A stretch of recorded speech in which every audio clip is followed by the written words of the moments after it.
ಎಲ್ಲರಿಗೂ ನಮಸ್ಕಾರ. ಇಂದು ನನ್ನ ಮತ್ತೊಂದು ಕವಿತೆನ ನಿಮ್ಮೊಂದಿಗೆ ಹಂಚ್ಕೊಳ್ಳೋಕ್ಕೆ ಇಷ್ಟಪಡ್ತೀನಿ. ಕವಿತೆ ಹೆಸರು ಗುರು ಅಥವಾ ಗುರಿ. ಗುರುಕುಲವಿಲ್ಲ, ಆ ಗುರುಕುಲದ ಗುರುವು ನೀನಲ್ಲ. ನಿಸ್ವಾರ್ಥ ಸೇವೆಯ ಗುರಿಯು ಈಗಿಲ್ಲ. ಕಲಿಯುವ ಮನಗಳಲ್ಲಿ ಬಕುತಿ ಇಲ್ಲ. ಗುರು ಶಿಷ್ಯರ ಪರಂಪರೆಯಂತೂ ಈಗಿಲ್ಲ.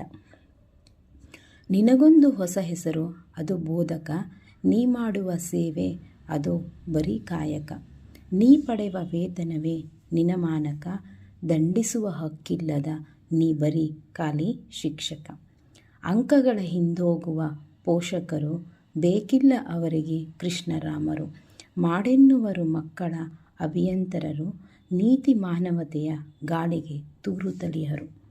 ಮೌಲ್ಯಗಳಿಲ್ಲದ ಶಾಲಾ ಆವರಣಗಳು, ಜ್ಞಾನದ ಹೂರ್ಣವಿಲ್ಲದ ಬಿಳಿ ಹೋಳಿಗೆಗಳು.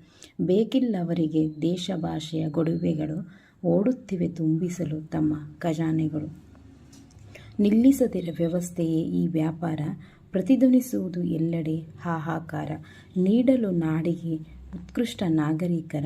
ಉಳಿಯಲೇಬೇಕು ಗುರುವೆಂಬ ಹರಿಕಾರ. ತಿದ್ದಿ ನಡೆಸುವ ತಂದೆ ತಾಯಿಗಳೇ, ಗುರಿ ತೋರುವ ನಿಸ್ವಾರ್ಥ ಗುರುಗಳೇ, ಜ್ಞಾನ ಜ್ಯೋತಿ ಬೆಳಗಿಸೋ ಗುರುಕುಲಗಳೇ, ನೆನಪಿರಲಿ ನಿಮ್ಮಿಂದಷ್ಟೇ ಸಜ್ಜನರ ನಾಡು ನಾಳೆ. ಧನ್ಯವಾದಗಳು.